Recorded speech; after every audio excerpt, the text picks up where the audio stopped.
it's exciting to be up here. Barbara, of course, yesterday we'll watch the race. We'll watch the Vanderbilt and see Rockfall come chase down and seemingly take control of the race from the Big Beast, and then rally back, ding dong down to the wire. For you, of course, operating at this level, a horse like Rockfall, a little bit different. You mentioned the 2-year-olds. We're going to talk about Rachel's Valentina, the Rachel Alexandra 2-year-old filly that debuts in the second today. But this is a horse that's been a little bit more of a project and had to be a little bit more patient. Yes, we bought him at the Saratoga sale when he was a yearling, and he was beautiful, beautiful. Took him down to the training facility. He worked really, really well. We thought he was our fastest 2-year-old, and Todd thought so too, but it just didn't work out for him as a 2-year-old. So he's back. He's won 6 out of 6. The only race he ever lost was his first race. So he's awesome. Yeah, and I think we're going to look at the stretch run here. We've alluded to it already. When you watched live, what did you think? I didn't know. I couldn't tell. I mean, it was so close. I thought, oh my gosh, it might be a dead heat. But it looked really, really close.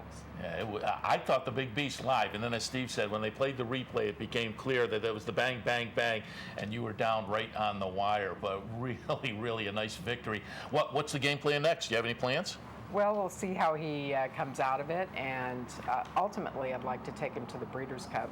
So that's our goal. So we'll see how he does and what Todd thinks, and go from there. Well, and of course, you mentioned that he lost his first race and subsequently has gone undefeated. There's a horse that similarly is doing just that too. American Pharoah, of course, lost his first start and has won since. And when it comes to a horse like this that's so emergent, especially in a division that is a little undefined, the sprint division that feels like a leader could grab a hold and run. And that was the opportunity certainly here. A Grade 1 winner by Speightstown. Barb, that's going to kind of meld into part 2 of the conversation, which is the breeding aspect. I mean, clearly this is a horse now with a Grade 1 stripe that is on his way probably to building a stallion career.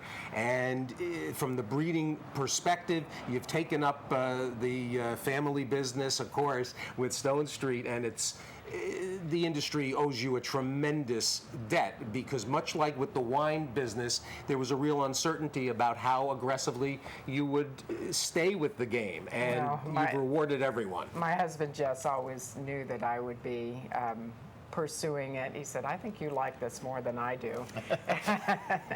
And when he became ill in about 2010, he said, you better just start taking it over if you want to continue with it. So I did, and obviously I do want to continue with it. Want to give a shout out to Texas Red, who won the Jim Dandy, because I bred him, and fortunately or unfortunately sold him for not much money. But he's a surprise, and he keeps on doing it. So he's another example of our success in breeding.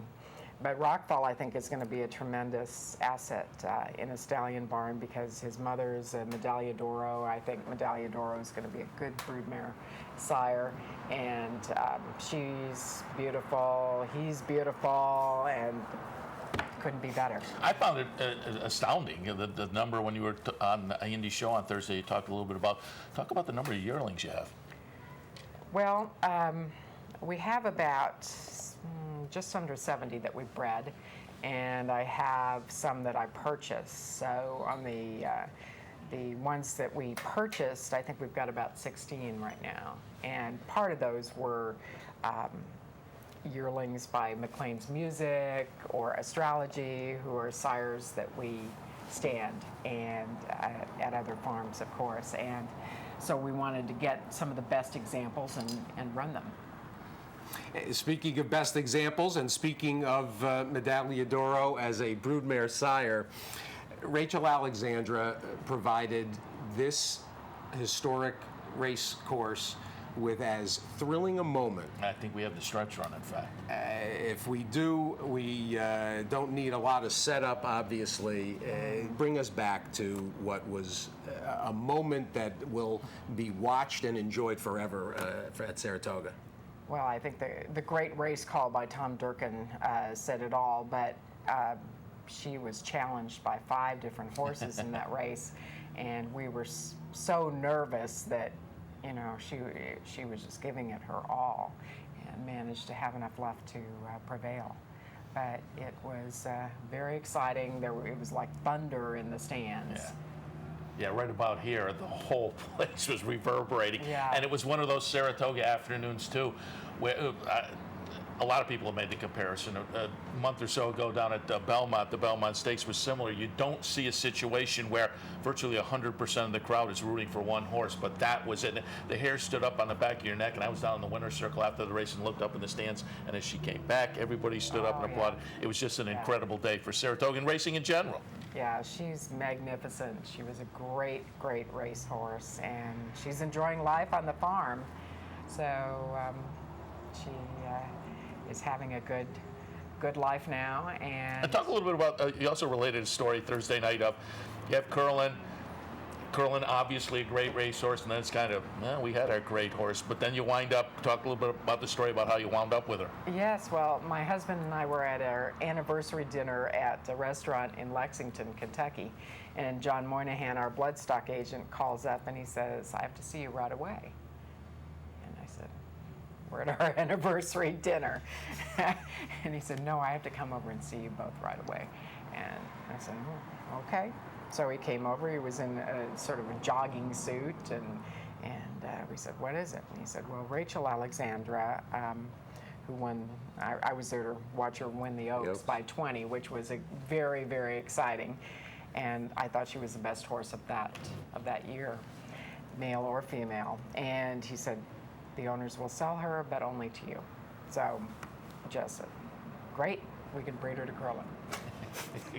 Jess's dream. Jess's dream. And putting the 2 horse of the years together. Yeah, exactly.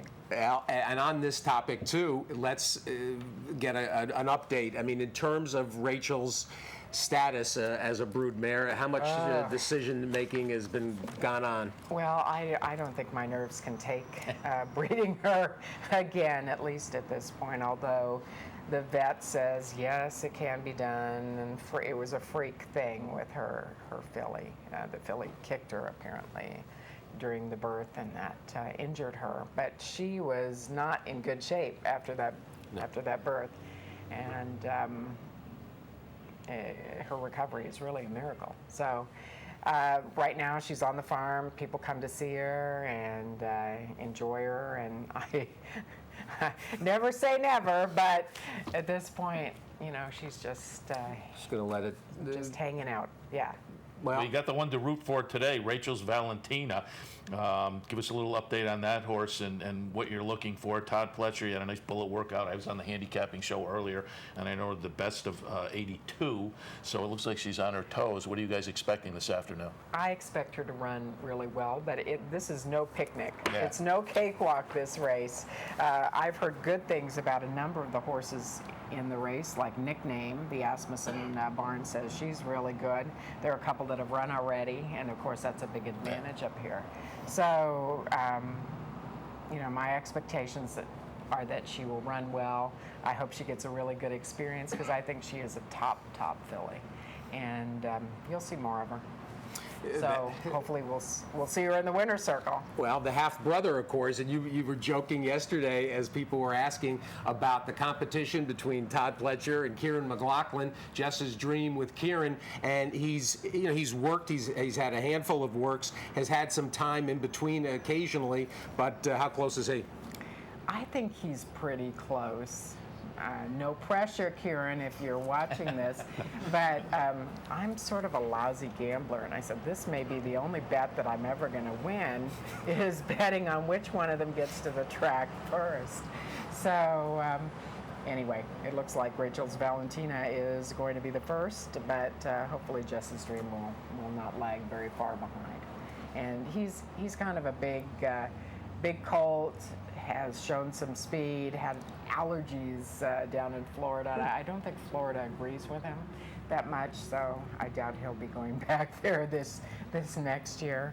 But he looks great, and I have high expectations for him too.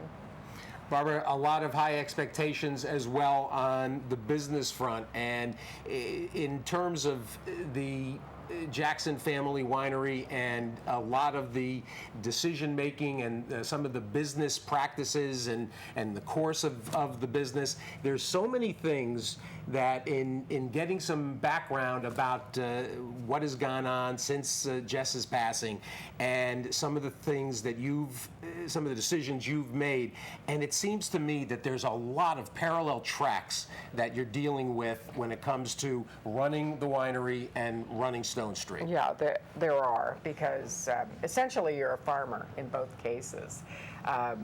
In the case of the wineries, we have 40 different wineries throughout the world, and you plant the grapes, you pick out the land first, you plant the grapes, and 8 years later you get a bottle of wine. And certainly in horse breeding, horse racing, it's the same thing. You buy the farm, you buy a brood mare, you select the stallion, maybe 4 years later you get something to the track. So it's a long-term business, and it involves a lot of farming, some luck, a lot of attention to detail. So that's the secret of both businesses, and the other secret is to have a really good team that is doing all the work. One of the decisions and one of the courses that you've taken with Jackson includes a specific label geared at millennials.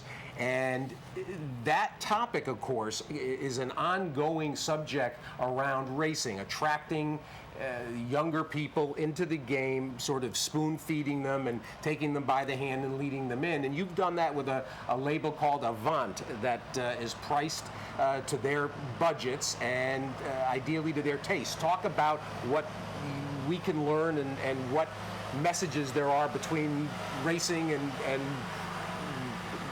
liquor to young people. Well, I think millennials are very interested in quality, so you have to provide the quality for a start, and not pander, not do any shortcuts or any tricks. But I mean, there's a lot in racing, I think, that will attract millennials, especially now with everyone connected on their mobile devices. There's so much material that can go out on mobile devices. And just the handicapping aspect, I think, is something that a lot of them find fascinating. So I know for some of our salespeople, we are doing a handicapping seminar. Our wine salespeople, we're doing a handicapping seminar because they said we want to understand a little bit more about how you handicap a race. And I'm not teaching it because I'm not all that good, but we will get a few people that are good to teach it. In terms of the lifestyle, there's been a lot of criticism, not criticism per se, but some have questioned some of the marketing efforts of the game centering more around lifestyle than around the gambling. And in terms of lifestyle, because certainly wines and the expendable income, I mean, there's just so many parallels on that front. Drawing people in and getting them to bet. Some of the assumption is that once you get them here for the atmosphere, the rest of it by osmosis will almost sink in. Well, I think to some degree it does, and through some serendipity in Kentucky, now one of the most popular spirits is Kentucky bourbon. Absolutely. So a lot of my friends or sons and daughters of friends are coming to Kentucky not for horses, but to go on the bourbon trail. And a lot of the farms have at the same time opened up their farms to more tourism. So I think we're part of that effort, certainly, and I think if you can bring them in, like we do in Napa Valley or Sonoma, where you come in, they may taste bourbon, they may see how bourbon is made, see the farm, see the foals, that'll bring them in too. So that part of the lifestyle, I think, is very, very important, because a lot of people aren't big gamblers, but could still really like horse racing. And even the people that want to learn about handicapping, they just want to know who's going to win, you know, and they may not be investing tons and tons of money in gambling, but it's like watching baseball and knowing the baseball statistics, or basketball, whatever, the pools. Everybody's in a pool. Yeah, I think up here is a perfect example of that. We get a younger, more diverse crowd, and I think a lot of them are plugged into. But I know I've brought people to the track who are brand new to it. If you sit down with them for a couple of races and just give them the basics, that's enough to get them in and get them juiced up a little bit. I wanted to give you a chance to talk about a charity I know is dear to your heart. You're a patron of the Anna House from the Belmont Child Care Association, really a great charity here in New York. And earlier this meet, you had a horse Anna House go out, really Anna cleverly House. named, Out of Sweet Charity. That was fun. Yeah, well, I think she's good. She is going to do something really great.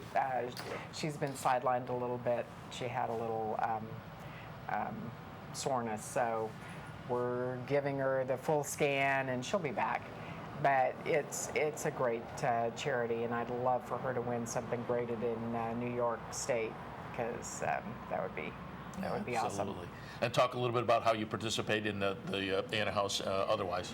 Well, I've made it a point this past year, and I will continue to do 10% of our stakes earnings to charities in the area in which we race. So Anna House is the one up here, and also the backstretch workers. So we picked out a number of charities, and those are near and dear to our hearts. Very good, very good.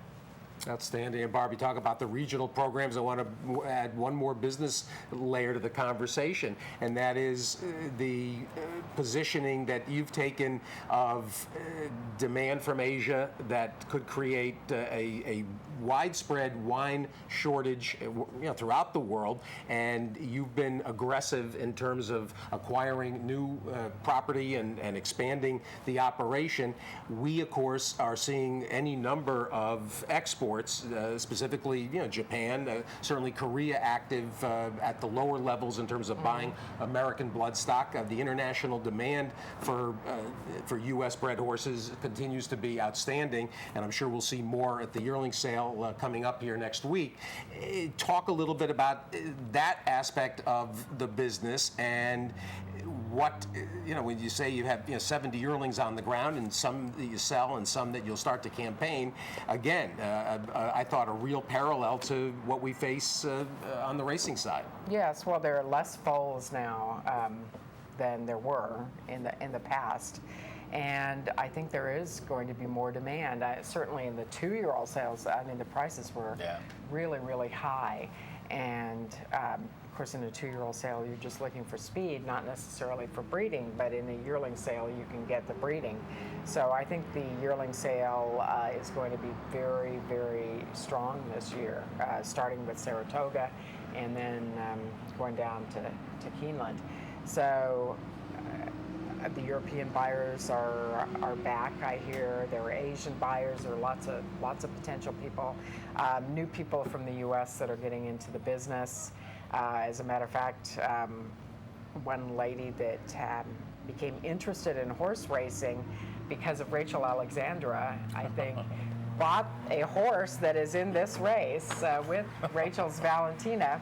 And she said it's ironic that the reason she got into the business was because of Rachel Alexandra. But it just goes to show great horses create fans become owners, and so she beats you. It's all back on you. It's all back on me, whatever. But I'm sure American Pharoah is creating lots and lots of fans, because he is such a hit everywhere. Well, you're as bullish on racing's future as you are on the wine business. I am, because I think it's a great sport, and the animals are magnificent, and people really enjoy it once they get into it. Well, Barbara Banke, a complete and utter pleasure for us to have you join us this morning. I've looked forward to this for a while. Well, thank you. You said you were headed out of town after the race today to go back there, but you coming back for the sales? Yes, I'm coming back on Friday. So. And you'll be back if Jess's Dream debuts. Yes. Barbara Banke joining us, Stone Street Stables, of course, Jackson Family Wines, and continued success for her and the Stone Street operation. She's been absolutely invaluable to the sport in terms of her contribution and her involvement. We're going to take a break. When we come back, we'll start to look at the week past and what is ahead for us as we close out the first full week of Saratoga tomorrow. Today, in the meantime, the Shoe V. We've got Untappable, another champion on display between American Pharoah. Work All Week ran, of course, yesterday, and Mountaineer. Back to Saratoga after this. Loose on the Lead continues, Capital OTB TV. There's nothing like the thrill and excitement of horse racing. And now, the new home for all the best racing and all the top tracks is OTB TV on Time Warner Cable Channel 1250, delivering each day the best racing across the country and around the world, whether it's Saratoga or Belmont here in New York, Florida's Gulfstream Park, or California's Del Mar and Santa Anita race courses. No other network brings you the grandeur of horse racing like OTB TV on Time Warner Cable Channel 1250.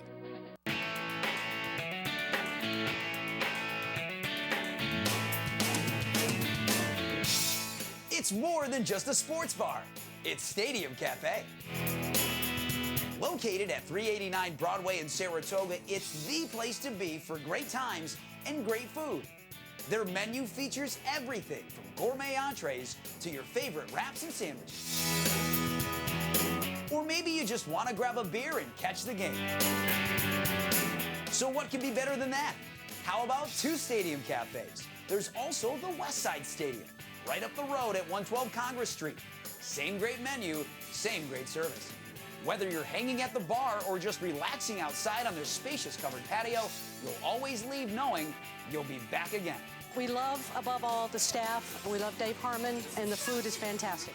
Not one, but two. 112 Congress Street, 389 Broadway. Guaranteed to be a home run. Now get all the racing information you need right on your mobile device with Capital OTB's new mobile app. Wager anytime, anywhere, right from your smartphone or tablet. Get up-to-the-minute scratches and race results. Watch our morning TV shows. Check out the Handicappers Report. Find a branch or EasyBet location and be up-to-date on all our latest promotions. It's everything you need to watch, wager, and win right at your fingertips. The new Capital OTB mobile app. Download it free from the iTunes Store or Google Play. Welcome back to Loose on the Lead on this Sunday morning. Seth Merrow and Steve Bick live from Saratoga, right in front of the Clare Court. Horses have been working out. Tractors have been driving by. But we just visited, a really nice visit with Barbara Banke, Rachel Alexandra Curlin, and this afternoon, Rachel's Valentina makes it to the racetrack. The first offspring of Rachel Alexandra to make it to the racetrack. There's the older brother we talked about as well. Steve, good morning. Seth Merrow, welcome everybody. And that was a flying start. Yeah, that really. We plugged that right in and got kicked off, but we didn't get a chance to do our usual opening segment. And, shtick. We didn't get shtick. Yeah, we didn't. There's no shtick. So now this is the shtick segment, so stay tuned for that. But I wanted to talk a little bit about when we were talking during the break. You were doing the radio show from Monmouth all week long, and just give us a little impressions. You talked about the workout. Impressions. Let me tell you, I have no idea what you're going to see from Monmouth later today. The place is so keyed up, so excited. I got down there Monday afternoon, broadcast Tuesday through Friday. On Friday morning, 5,000 people. Yesterday, even more, 8,500 to 9,000 on Saturday. But on a Friday, where people have to go to work, now it is the Jersey Shore, so there's some vacationers, but there were 5,000 people to watch American Pharoah jog, basically, gallop, one time around. Then, in the paddock, for the first race, they just thronged the paddock. I mean, people literally came to see him in the paddock, school, and then left. And, of course, he is as cooperative as a horse can be. This horse, you know how horses' ears twitch? His ears are twitching, listening for camera clicks.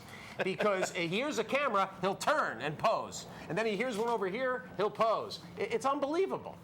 He's so cooperative and so much fun to just watch him do whatever it is he's going to do. Listen, today, I know some people want to bet Upstart.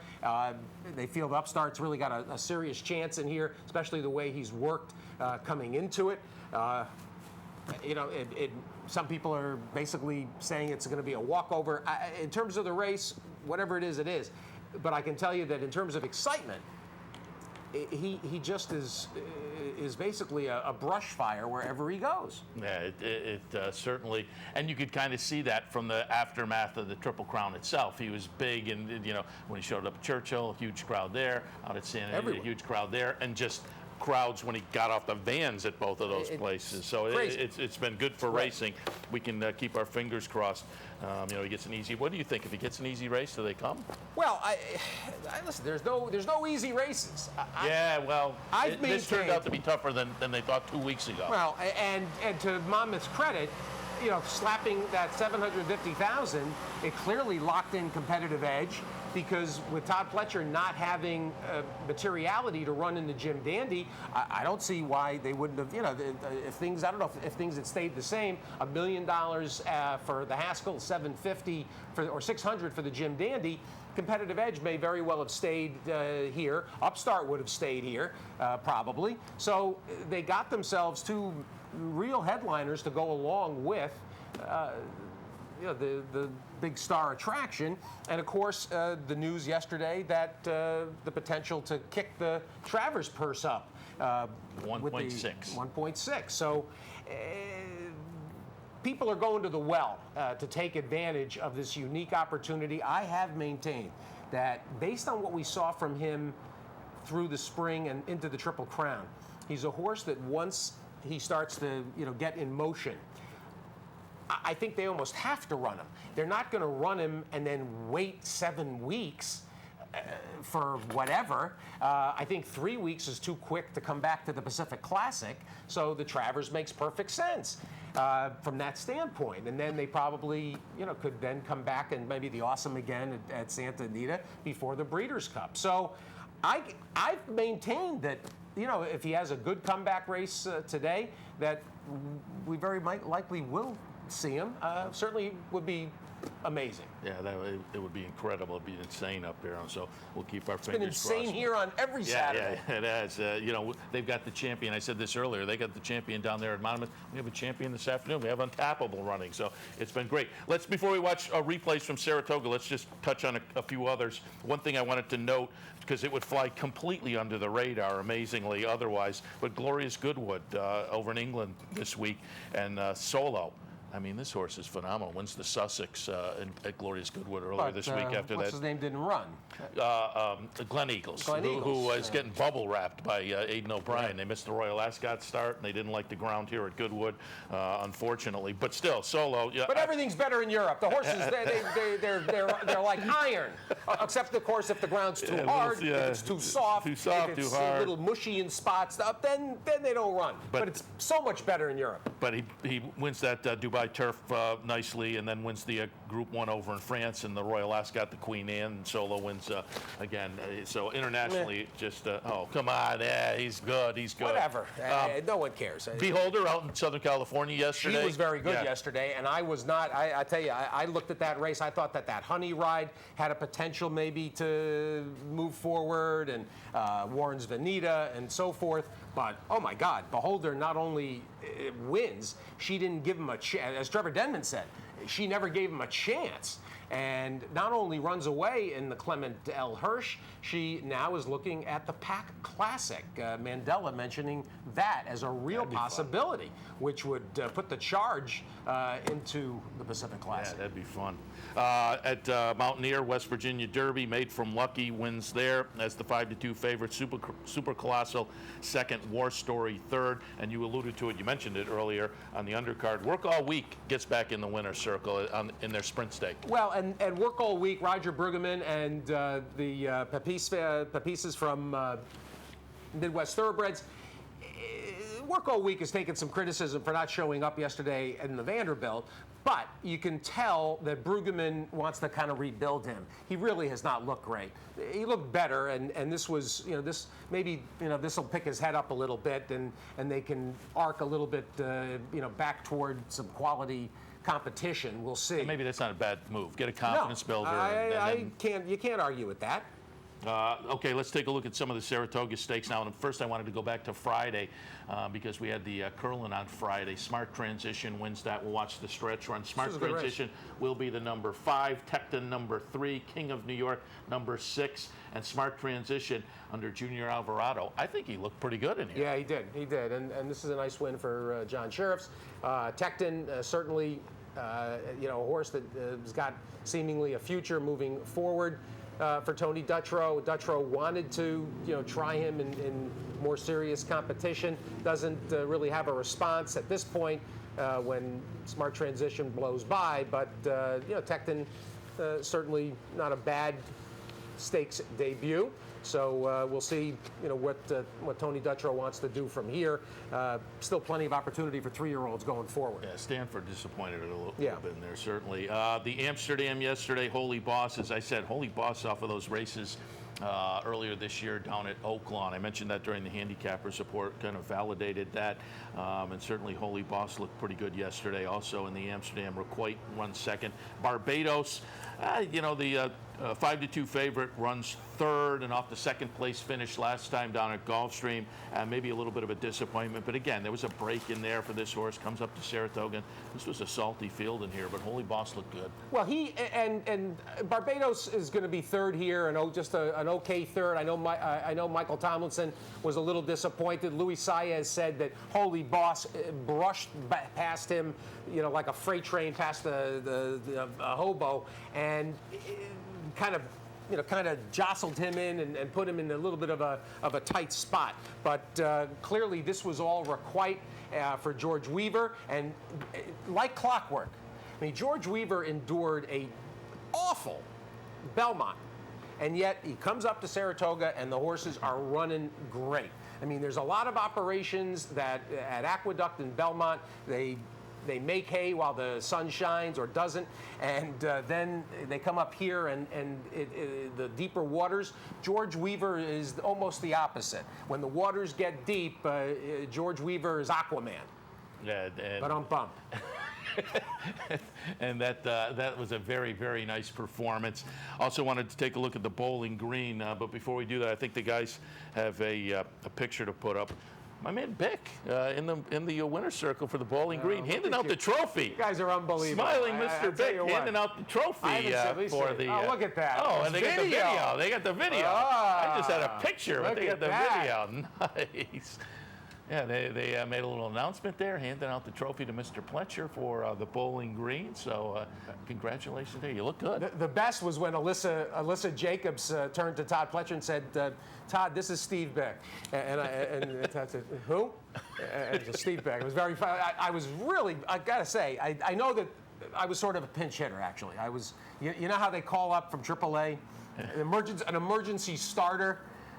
I think I was in the right place in the right time, and they said, can you hand out the trophy? Sure. What do I have to do? You did a good job. The last time, that's the second time I've handed out a trophy. My first one? Little League? The Oklahoma Classic at Remington Park. How did that happen? Not so bad. I was at Remington. I broadcast at Remington for a week. The Oklahoma breeders brought me out. This is nothing but the best in America at the races. No, I went out to Remington and I got to present the trophy for the Classic. Nice. And now we'll look at the Bowling Green, and it will be Red Rifle winning in here. And I love this horse. Yeah, this was a nice race. I love this horse. And I have to admit, I was looking for some pace up here, and I had there was an unfortunate incident with Chad's Innovation Economy. They had to put the horse down, unfortunately, and I was looking for that one to close. And I didn't quite know what to do with Red Rifle. I thought he might go back and revert to his front-running style, but they found the style with this horse now. Clearly, sit off and make the run, and he looked good. They did it last time, and he followed up again yesterday. Well, and this is such a fun horse, and it's funny. He's a gelding now, and so he's going to be around. He's a 5-year-old. You may remember the dam. Fred Seitz, of course, the sire of Anna Seitz from Fasig-Tipton. Fred Seitz campaigned May Knight, and I loved May Knight, and she was a little wind shy. And to some extent, he's been a little wind shy too. But now as a gelding, and considering that he runs on synthetic, he runs on dirt, he runs on grass, and that he is no longer headstrong in the mornings and has become way more tractable, he tied up now. He's 2 of his last 4 performances, 106 buyers. So 2 of his best career performances have come this year as a 5-year-old. So Red Rifle is going to be a dangerous and very marketable entity for Twin Creeks going forward. They've got themselves an absolute ATM on feet. Yeah, and again, they found a new style. It seems to be working. All right, let's go to the Jim Dandy yesterday, Grade 2 event, $600,000 on the line, a mile and an eighth, and it scratched down to a field of 4. And Steve, I tried to get clever with Japan. The 24, the 48, the 111. I thought, this is going to work out. And Japan here, as they turn into the stretch, pretty good. He gets tangled. He seems to come back a little bit. And then about the 16th pole, it's just the other 2 proved to be much better. But boy, this was a nice performance by Texas Red. Watch Kent DeSormo right here. Everybody else is imploring. He's hand riding. Now, watch, look, he glances over. He doesn't go to the stick. He hand rides him to wire. This was a dominant performance that doesn't look as dominant as people might think. They have got to be over the moon. That's a great point. He was right. Yeah. He's hand riding, and there's a point actually at the 16th pole where you see him look at Japan disdainfully. Then he looks over for Frosted, and DeSormo, who had a tough week, folks, make no mistake, with what went on at Del Mar on Wednesday, taking off the mounts and a little bit difficult. He's on his way to Monmouth this morning to ride Keen Ice in the Haskell.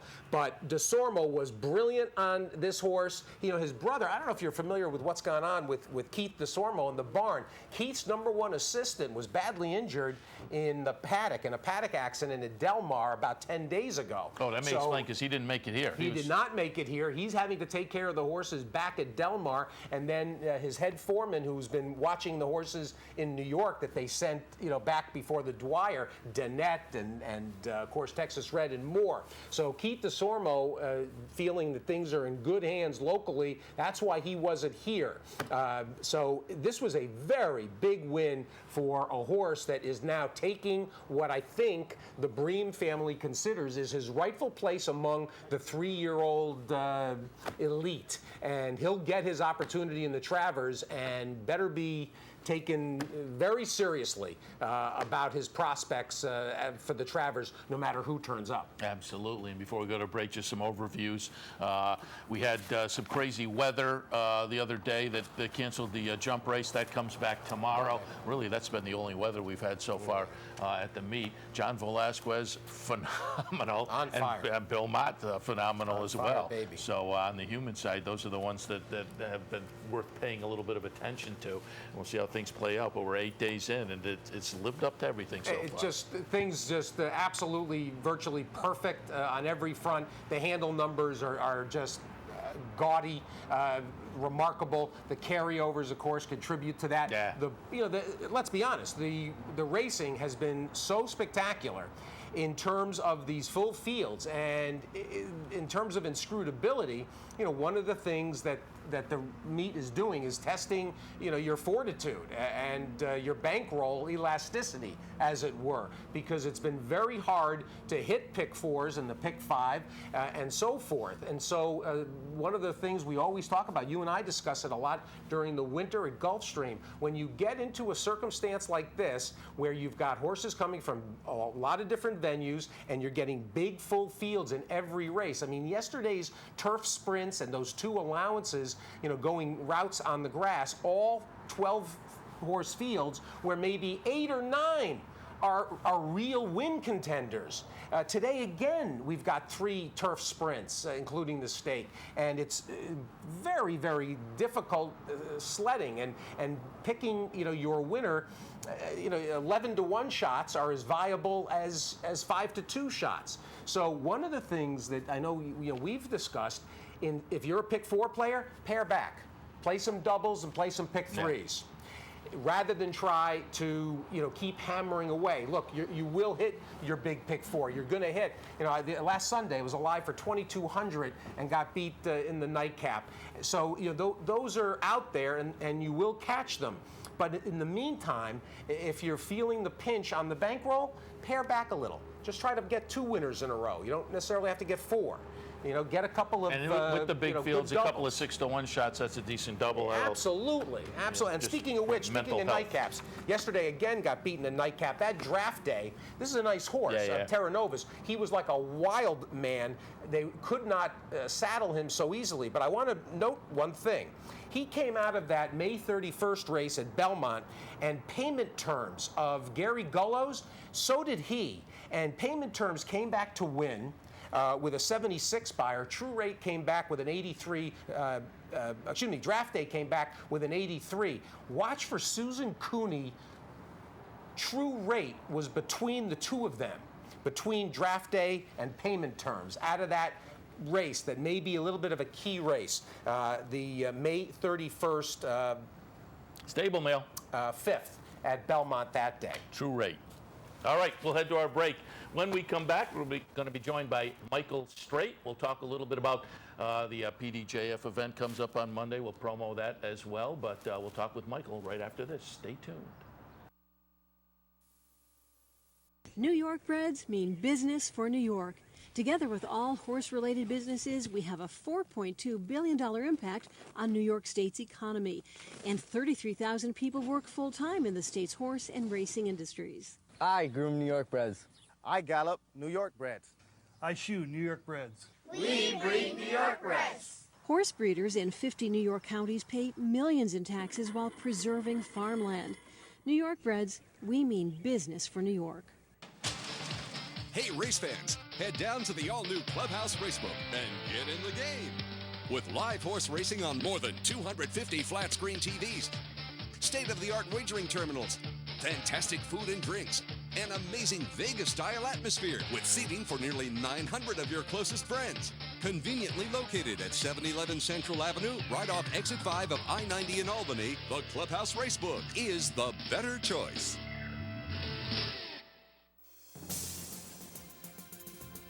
Go Zephyr kicking clear, and Go Zephyr is pulling away impressively. Hysterical Lady Ginger Punch to win it. And it's Wilco in front, and he's going to pull off a huge upset here. But it's Round Pond going on to take the distaff. Awesome again. Sire of 10 Grade 1 winners, 4 Breeders' Cup champions, and 4 multimillionaires, standing at Adena Springs. When American Pharoah made his run toward horse racing immortality, no other local network brought you a deeper insight.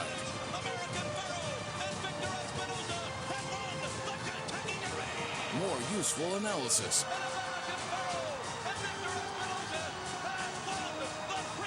And greater coverage than Capital OTB and OTB TV. Watch, wager, and win with Capital OTB and OTB TV.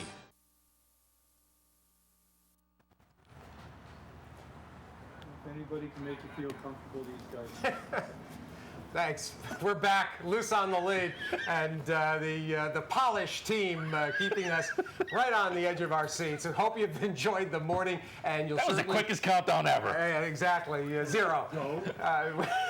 Happy to be here with Michael Straight, who, of course, is well known to the Capital District. Grew up, he and his twin brother, in East Greenbush, and part of the activities around not just Saratoga, but around the racetracks throughout the country. The Permanently Disabled Jockeys Fund, which does such great work. Yesterday, racetracks all over, and of course continues into tomorrow evening at Vapors, the nightclub at the Raceway, and the always hysterical jockey karaoke. Michael, good morning. Good morning, how are you? Excellent, excellent. And you had a busy day yesterday, and the autograph sessions and so much that was going on around the racetrack to help build awareness, particularly for spinal injuries and for all the work that the PDJF does. And it's always great when you come to town. I mean, I love coming back home and getting to see everyone that I grew up with, and It's great. Can't get any better. You know, I know Seth pulled up some of your race footage and your first win, and you know you keep in touch. Obviously, you know you're working on your own physical well-being, and we're going to talk about some of the progress that's being made with the exoskeleton device, and talk a little bit about coming back and spending time in the jocks rooms and what it's like. Oh, I mean, it's unbelievable. You know, we grew up here and. We got to know so many of the jockeys over 20 years of getting to Saratoga, and John Velasquez, Agder Prado, all these guys that we grew up with, and we get to see all the time, and it's great. I love coming back during the summertime. Only during the summer, of course. Yeah, exactly. Pick your spots, baby. Exactly, Pick your spots. Exactly. I did pull up some video, Mike, and we're going to take a look at it. Stretch run Tampa, going back to March of 2009. Reddy Ruler is going to be the winner, the number 8 horse. And did I read correctly, not only your first win, but was this your first ride? That was my first ride. Nice. Not to mention, I was 26-1. I wasn't a 3-5 shot. So what do you remember about this? And did you get the whole eggs and flour and everything? I got it all. What I remember is so scared to flip my whip. I didn't want to cock my stick, and because I was so afraid I was going to lose it, so I just kept hitting the horse underhand, and seemed to respond. So worked out. And there you are, fast the wire, up in the irons. Yeah, and, I almost jumped out right here. Who trained? Michael Thomas, his name was. Yeah. And I only got on 1 or 2 horses for him, but this is the most important. Nice. And again, not only the first win, the first ride. How many jockeys do that? That's great. I know. To tell you the truth, I've only seen one other jockey do that, and he was on a 3-5 shot. So. Tony Black. You know Tony at all? Have you ever met Tony Black over the years from Philadelphia? Philadelphia, yeah. No, I've heard of him. Definitely watched him live. His first mount. Oh, really? Yeah. Really? Stand By Me, 1970. Wow, that's going back. Well, Tony is 60 years old, and he's not riding right this minute, but he probably will get on a few more. And obviously, whenever we have these discussions, Michael, and it's hard. I mean, you're confined to the chair. You've dealt with it with such courage and faced up against it, and you're trying so hard to not just for yourself in terms of improving your opportunity to move, but I mean, talk about the challenge of staying focused and staying fit and giving yourself every chance to succeed at the work that goes in to trying to walk. On the walk, yeah. I was always a go-getter. I was always a guy who wanted to, go get things and not sit around and let it try to come to me. So, I really feel like I've continued with that since I've gotten injured, and it's amazing to get in something like the exoskeleton and really better my health. So. And talk about it. We're going to watch the little video footage of the exoskeleton. Describe how... This is amazing technology. It's unbelievable, and it's literally bionics. Explain how it came to you, and you've actually done a lot of research work. You've helped all kinds of spinal injury organizations with their research. Right, and that right there is called the Locomat. It's like a treadmill. That's a very, very great machine. It takes the spasticity out of your legs, and it really helps. And the exoskeleton is something. It's amazing because there's nothing like seeing your one foot go in front of the other, and it's the best feeling you can have. When you're stuck in a wheelchair all day, every day, and seeing your feet just below you, not moving, and to finally see one foot go in front of the other, it's unexplainable how good it makes me feel. The exoskeleton takes that unit even a step further, and the video footage we had, it wasn't convertible, but it's basically that similar in terms of the waist down, and it virtually moves with you, and you can control the movement. Right. It's we wear a backpack, and there's a laptop in it, and it is wired down into the legs, and that's where it gets the commands to move, and it's really great to see technology helping me out this much.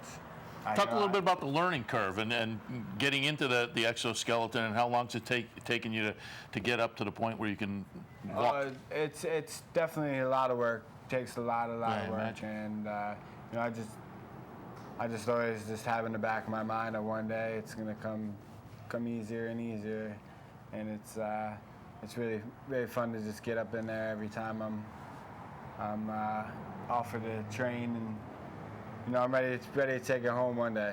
And you're one of the trailblazers, right? There's not that many people who are using it at this point. No, a lot more people use it in clinics, but I am trying to take it home. I just got approved last year for home usage, so that's the main thing I'm shooting for.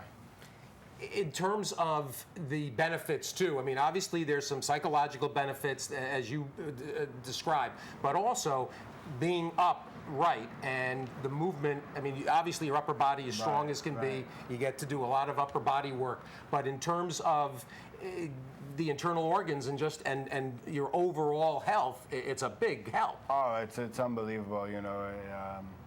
Just the advantages I've had in such a short amount of time using it is unbelievable, and not only physically but mentally, it's unexplainable how good it makes me feel mentally, and how much I really use it as much as I can to help my brain out. And I'm sure, as I say, you're a trailblazer.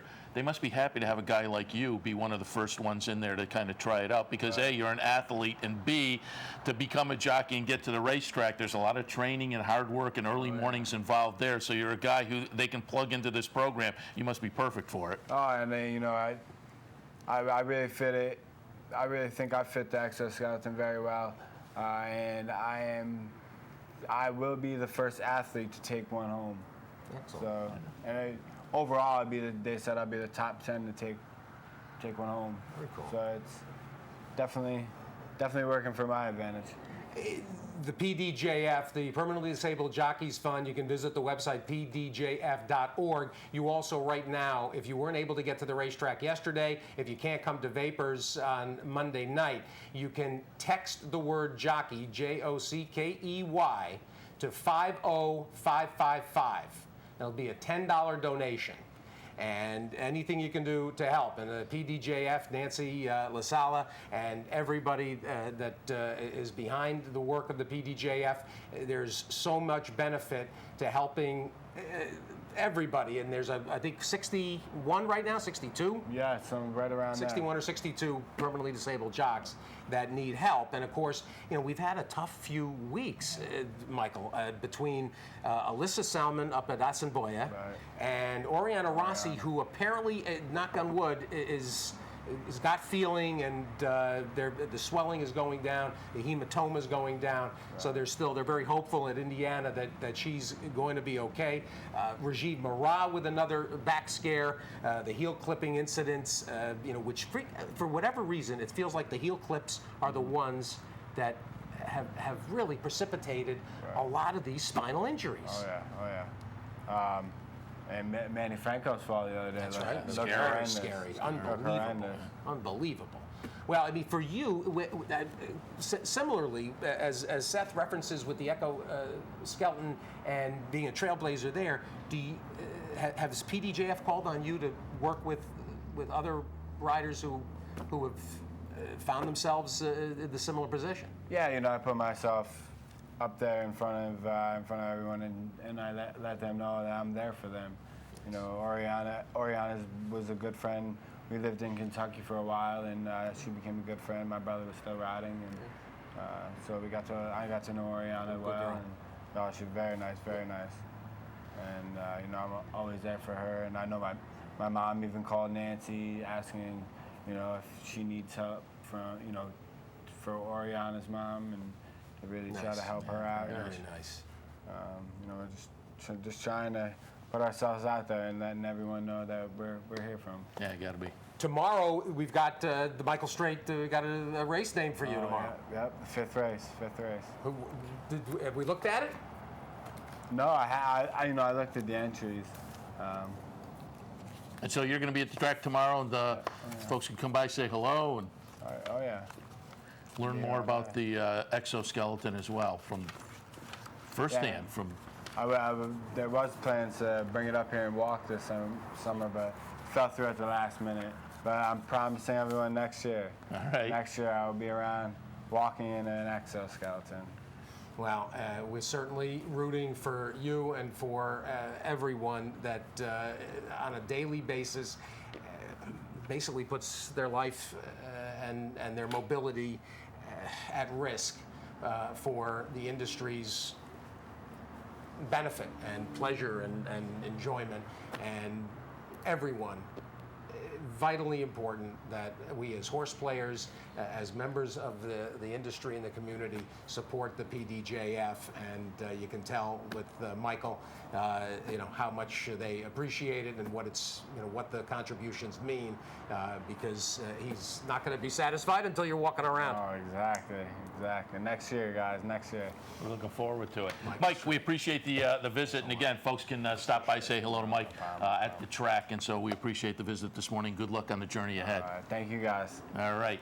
We're going to wrap things up for Loose on the Lead for this Sunday morning. Seth Merrill and Steve Bick. Don't forget, if you want to offer us questions, comments, or suggestions, looseonthelead@yahoo.com. We would love to hear from you. Enjoy the races here this afternoon. Great weather, great racing. Giveaway tomorrow, cooler bag. Again, the PDJF karaoke event tomorrow night over at Vapor across the street. The Racino nightclub should be a lot of fun. Plenty of good events coming up and good racing as well here at Saratoga. And we're all going to be focused on Monmouth this afternoon as well. See if American Pharoah can get the win and keep our fingers crossed about the move up here. Seth Merrill, Steve Bick, we're here every Sunday morning from 10 until 11 a.m. Enjoy the races this afternoon. We'll see you again next time. You're watching OTB TV, a service of Capital Off-Track Betting.